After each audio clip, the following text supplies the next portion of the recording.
بسم الله الرحمن الرحيم. اللهم إني أعوذ بك من الهم والحزن، وأعوذ بك من العجز والكسل، وأعوذ بك من الجبن والبخل، وأعوذ بك من غلبة الدين وقهر الرجال. اللهم أعم السلام في أنحاء العالم يا رب العالمين.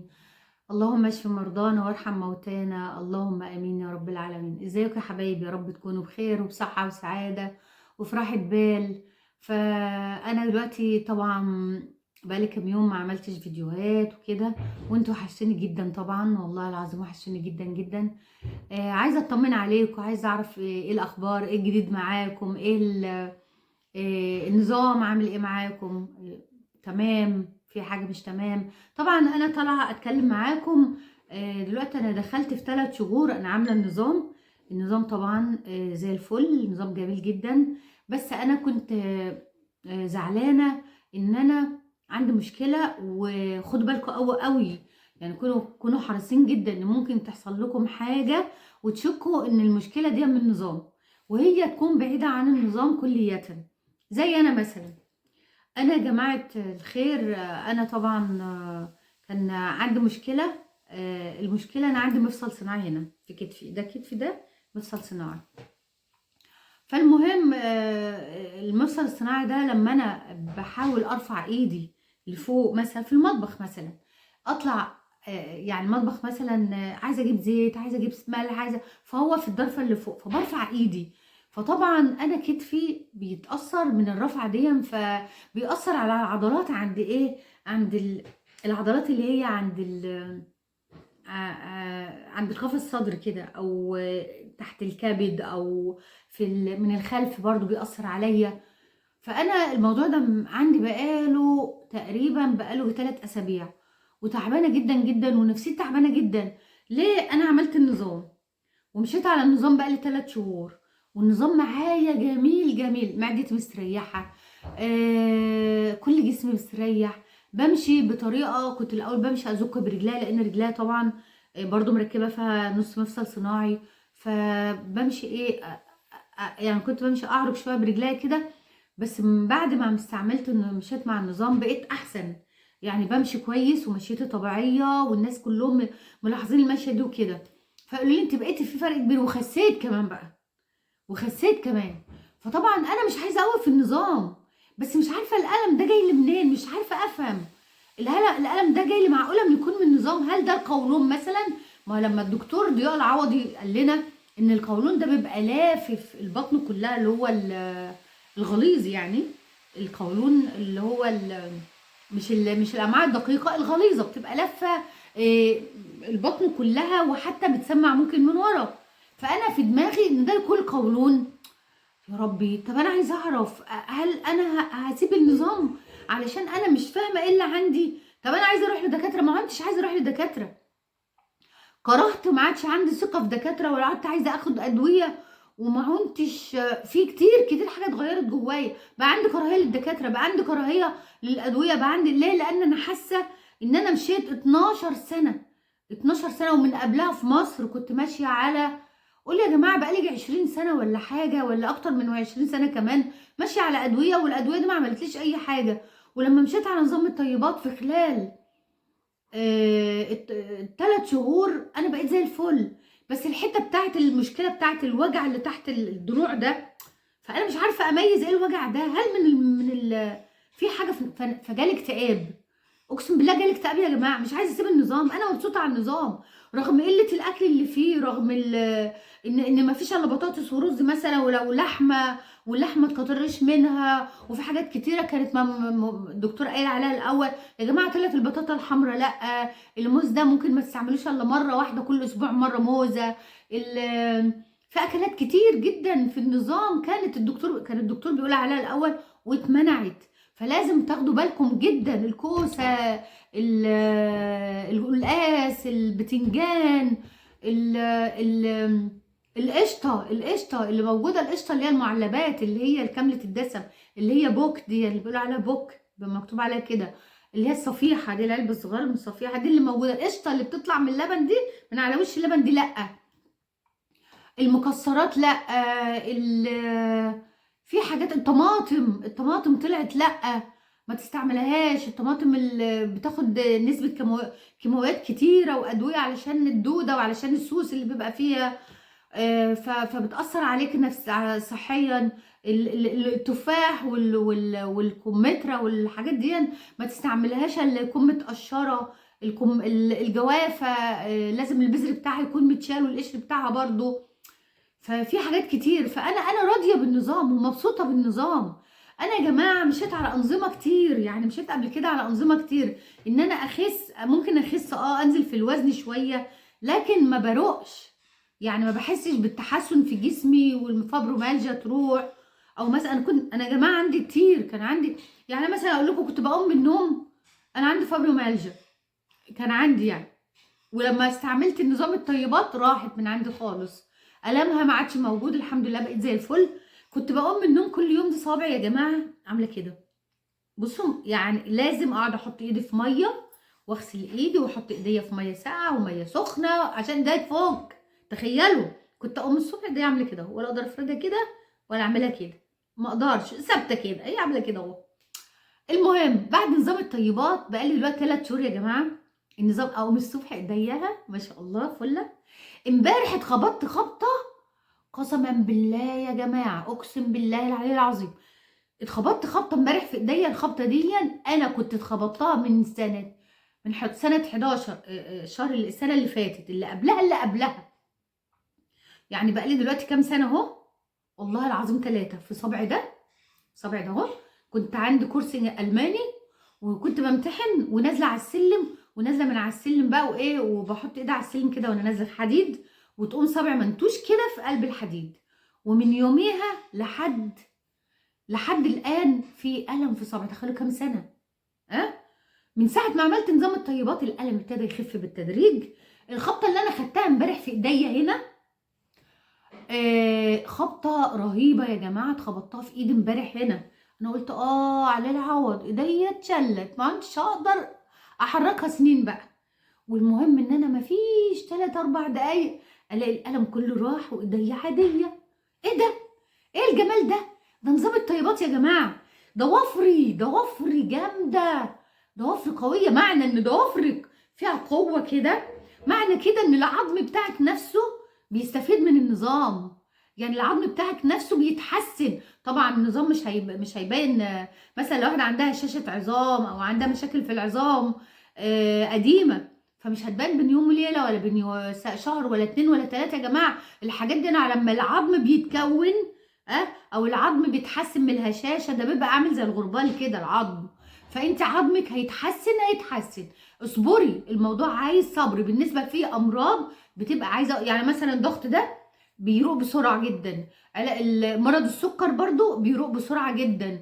اللي عنده كوليسترول ممكن ياخد له وقت شويه علشان يظبط. يعني لا الكوليسترول على فكره بيروق بسرعه برضو، لان الدكتور قال لك مفيش حاجه اسمها كوليسترول، كله كلام فارغ اللي هما بيقولوه لنا.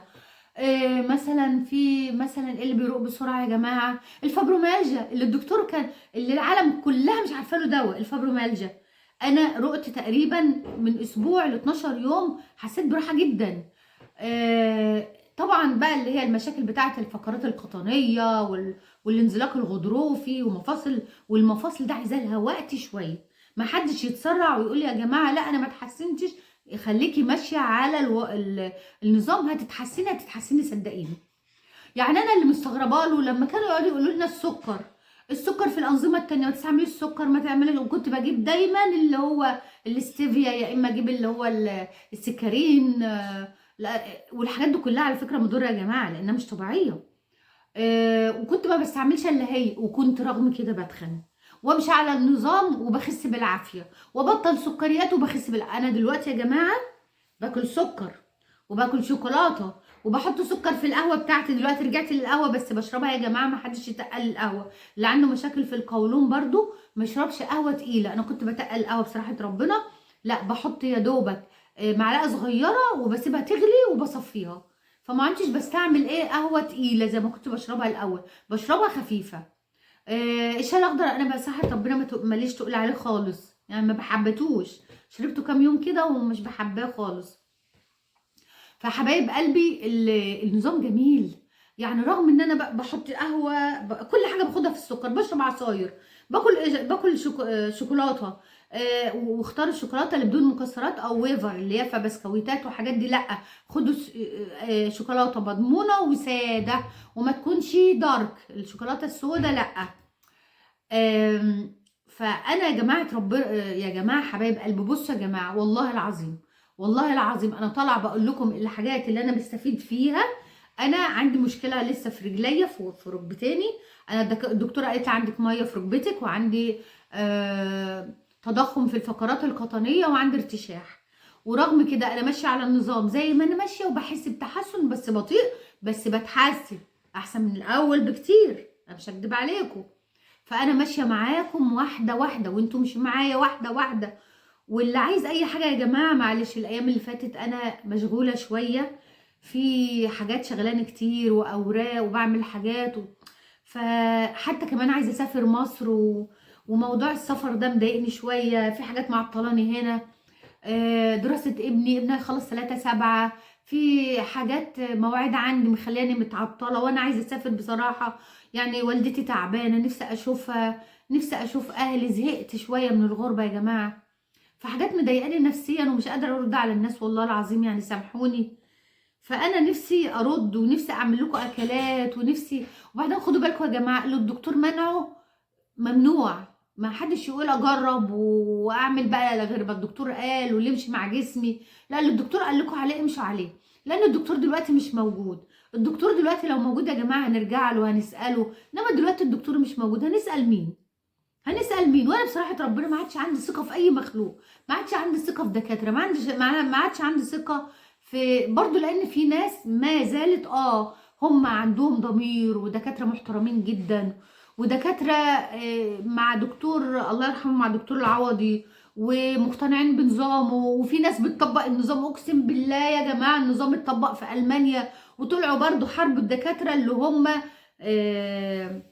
يعني انا اعرف، كنت عملت لكم فيديو عن واحد في المانيا هنا، وكان عنده مشاكل صحيه جديد. انا على فكره بس المقطع ما صورتوش كويس ومش واضح قوي، فعلشان كده انا مش عارفه احطه. بس الراجل ده في المانيا، وانا كنت عملت لكم مقطع منه قبل كده قدمته لكم. كان بيتكلم ان هو كانت حالته تعبانه جدا، عينيه، ظهره، جسمه، كل حاجه عنده مشاكل، سكر، عنده ضغط، عنده مشاكل كتير قوي. والراجل ده ما كانش بيقدر يقوم من مكانه يا جماعه. قسما بالله الراجل كان عامل تحاليل قبل وتحاليل بعد. المهم راح بعد 3 شهور من التحاليل الاولانيه، اللي احنا بنعمل هنا تحاليل دوريه كل 3 شهور، انا نفسي بعمل تحاليل كل 3 شهور. المهم يا حبايب قلب الراجل بعد ال3 شهور يروح يعمل تحاليله زي الفل، ما عندوش اي مشاكل. الراجل بيقول انا بقيت انسان تاني، قعدت بتحرك وبروح وباجي. حتى اخته فجأة ان اخته في مصر عامله النظام وماشيه على النظام. اخته بيقول لك ما كانتش تقدر تقوم تمشي من صوابعها، كان عندها مشاكل برضو جامده في رجليها، وما كانتش بتقدر تمشي. بيقول له قسما بالله حاله بتحلف ان هي بقت راحت مشيت كيلو ورجعت، من كتر فرحتها ماشيه كيلو ورجعت على رجلها، ما كانتش بتقدر تقوم من السرير. بيحاربوا النظام وبيحاربونا، وبيقولوا ان احنا كدابين، وبيقولوا ان احنا والوقت ده هيعدي وهنكتشف كوارث بعد كده، ومش هنقدر نلم اللي احنا فيه من الكوارث اللي هتحصل لنا. طيب ما احنا بقالنا 3 سنين، بقالنا 3 شهور اهو، وفي ناس بقالها 3 سنين، وفي ناس بقالها 4 سنين، وفي ناس ماشيين كان يعرف الدكتور شخصيا، وبيروحوا له العيادات بتاعته شخصيا، وكانوا بيتقابلوا معاه هو اللي عالجهم، ماشيين وزي الفل. ليه طالعين بيكدبوا؟ هتكدبوا؟ طب احنا هنستفيد ايه ان احنا مثلا نطلع نكدب عليكم ان احنا تعبانين؟ الراجل مات، الراجل بيبيع حاجه؟ ما بيبيعش حاجه. الراجل كان بيطلع مثلا عنده شركه مثلا وبيروج ليها وناخد منتجات منها؟ لا طبعا. هو مات وساب الحاجه دي لمراته؟ لا طبعا. يعني الراجل رحل عن عالمنا خالص، وما عادش بيظهر ولا مستفيد حاجه من اللي احنا بنقول، من اللي بيحصل ده كله، علشان احنا نروج لحاجه ما هيش حقيقيه. فحته، حتى بقول لكم حته السكر دي، انا ما عنديش سكر على فكره، فبستعمل السكر وبخس. انا يا جماعه انتوا شايفيني دلوقتي خسيت ولا ما خسيتش؟ انا لابسه كمان حاجه واسعه. انا لو لبست لكم ما بحبش البس ضيق، انما انا لو وضحت لكم الحقيقه انا جسمي نزلت كتير. انا وزني دلوقتي يعني مش هكدب عليكم، انا بوزن نفسي يوم الاقي نفسي كده ويوم الاقي نفسي كده، بس انا اخر حاجه وزنت نفسي كنت 84 600. 84 600. انا كنت 90 700.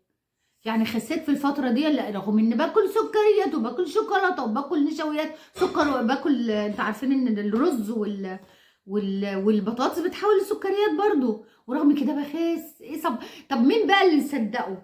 اللي يمنع السكريات ونمنع كل حاجه ونكتئب من كتر ما احنا ما بناكلش سكريات ولا حاجات حلوه، وبنكتئب وبيجيلنا اكتئاب، ولا اللي احنا بناكل حلويات وسكريات وده وده وبنخس؟ فبصوا يا حبايبي، النظام زي الفل. طبعا انا لما عرفت ان عشان اصلح لكم الحته بتاعت الوجع اللي كان موجود عندي هنا ده، طلع ملوش دعوه بالنظام خالص، علشان ما حدش يفهم غلط. عايزه اوصل لكم المعلومه كامله علشان ما حدش يفهم غلط. ان الوجع اللي عندي ده يا جماعه من كتفي، علشان انا بتعامل مع المفصل الصناعي غلط. انا برفع ايدي لفوق كده واقعد واشد كده، ده ما ينفعش اصلا. ما ينفعش ان انا اقعد اعمل مجهود جامد قوي قوي بكتفي او بدراعي اللي هو في المفصل.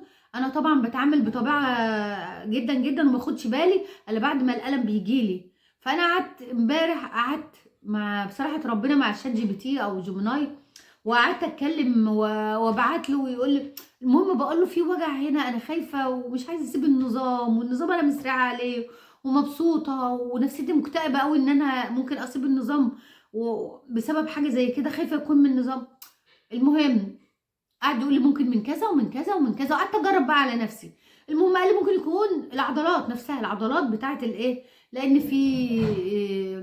في طبعا اورده وشرايين وكله بقى متوصل. انت عارفين ان بيقول لك الجسم كله يعني شبكه واحده يعني. فممكن يكون العضلات نفسها متاثره من حته حركه دراعي دي كل شويه. فاعملي كمادات ميه سخنه يا جماعه.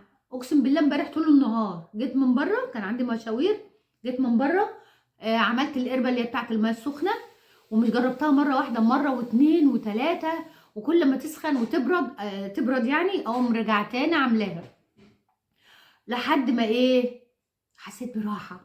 عرفت ان الموضوع خارج موضوع الطيبات نهائي خالص. الموضوع عضلات، عضلات تعبانه بسبب حته ان انا بتعامل بسبب موضوع المفصل ده غلط.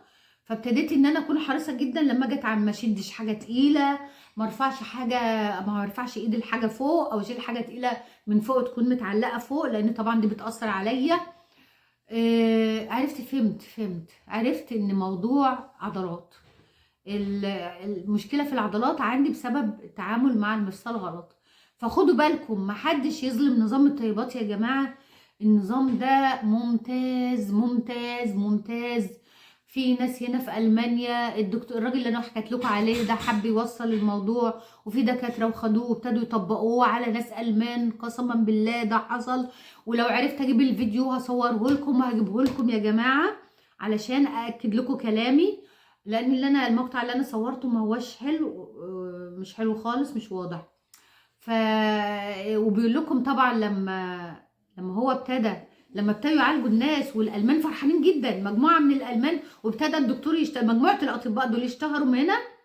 ابتدوا دكاتره تانية يقفوا لهم، ايه اللي انتوا بتعملوه ده انتوا خرجتوا مع المنظومه الطبيه، انتوا بتعملوا حاجه مش مدروسه. نفس اللي حصل. وابتدوا ايه، يحاربوا من الدكاتره دول ووقفوهم. فيا جماعه احنا لازم نفهم نفسنا، نفهم جسمنا، نفهم. خلاص احنا فهمنا.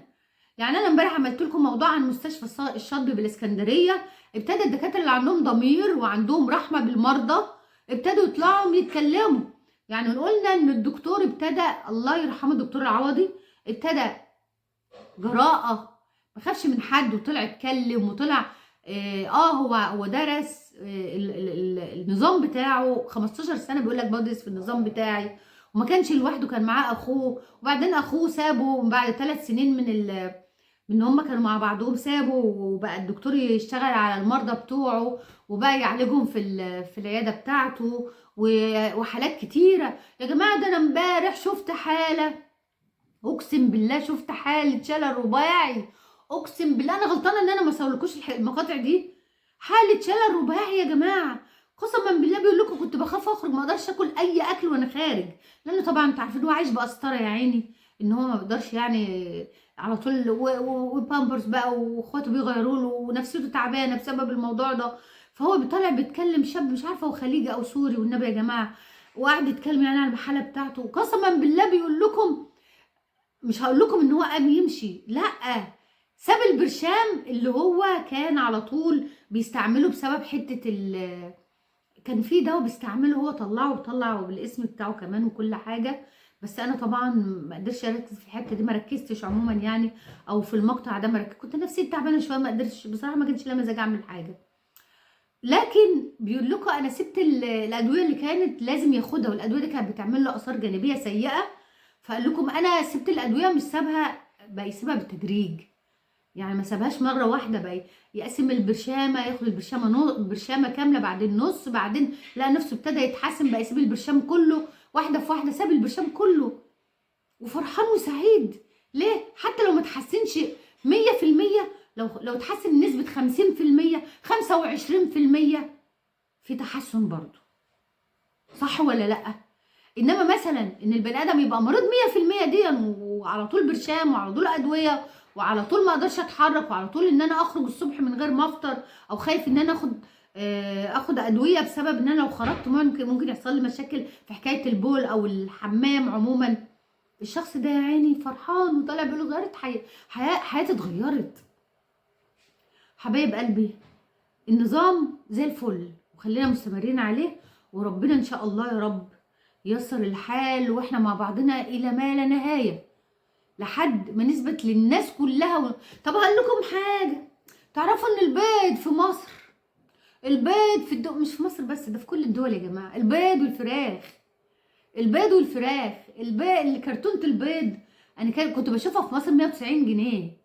والله انا السنه اللي قبل اللي فاتت كنت شايفاها ب 190 جنيه، والسنه اللي فاتت شفتها عليها تخفيض، كانت ب 130 جنيه، تخفيض عليها تخفيض يعني، كان عليها تخفيض ساعتها كمان، وب 130 جنيه. كرتونه البيض بتتباع ب 50 جنيه يا جماعه، ب 50 جنيه. الناس عرفت يعني ايه نظام الطيبات، كله بعد عن البيض وعن الفراخ وعن الدقيق الابيض وعن الفرن في مصر ابتدت تتحول للحبه الكامله يا جماعه. وخدوا بالكم برضو، يعني لازم تكونوا واخدين بالكم ان الحبه الكامله تكون كامله فعلا، ما يكونش دقيق ومحطوط رده يا جماعه، خدوا بالكم من الحته دي كمان، لان ممكن الدقيق يكون ابيض ومتضاف له رده ويقول لكم ده حبه كامله، خدوا بالكم من الحته دي برضو. فاحنا عايزين الناس تكون الفران لازم تكون صادقه معانا، لاننا هنعرف لو في غش برضو، هنعرف من الاكل ودخلت معدتنا العيش وتعبنا، هنعرف احنا بقينا فاهمين نفسنا اصلا. فحبايب قلبي انا قلت اطلع اتكلم معاكم شويه لان انتوا وحشتوني طبعا، وعملت لكم الفيديو امبارح بتاع مستشفى الشاطبي بالاسكندريه وان شاء الله كل واحد يدور على حقوقه، ما عادش حد يسيب حقه يا جماعه، كل واحد دكتور حولك على دكتور، على بتاع، على علاج طبيعي بقى، ولا اشعه، ولا معمل، ولا تحاليل، ولا بتاع، لا افهمي، مش يقولوا له حاضر يا دكتور اروح، واروح المعمل اللي انت بعتني ليه، لا انا افهم بقى، عايزه افهم، اقعدي يقول لك اصل الدكاتره ما عندهمش وقت، المرضى كتار، طب انا مالي، ما انا بدفع لك فلوس، لازم يا حبيبي تحدد لي الوقت ان انا اقعد واتكلم وافهم، وانا دافعه لك فلوس، يبقى لازم تديني حقي، زي ما بديك فلوس زي ما تديني وقت وتديني حقي كده. مفيش حاجه اسمها اصل العدد عنده قليل يا حبيبي، حدد بقى الايه كميه الناس اللي داخلالك النهارده، على الاعداد كبيره اجلها، دي حاجه تخصك انت بقى، ملناش دعوه، اعملها باي طريقه. انما مثلا انا جاي ادفع فلوس وتديني كلمتين وتكلمني وانت قاعد وانت لطيف مناخيرك، بطلت الحكايه دي خلاص، ما عدناش احنا بتوع الكلام ده خلاص، زي ما احنا بندفع لكم فلوس، زي ما انتم تدونا حقوقنا تالت ومتلت، خلاص كده. حبايب قلبي اشوفكم بخير يا رب، ويا رب الفيديو يعجبكم، وقولوا لي ايه رايكم في الموضوع ده، يلا اشوفكم بخير، سلام.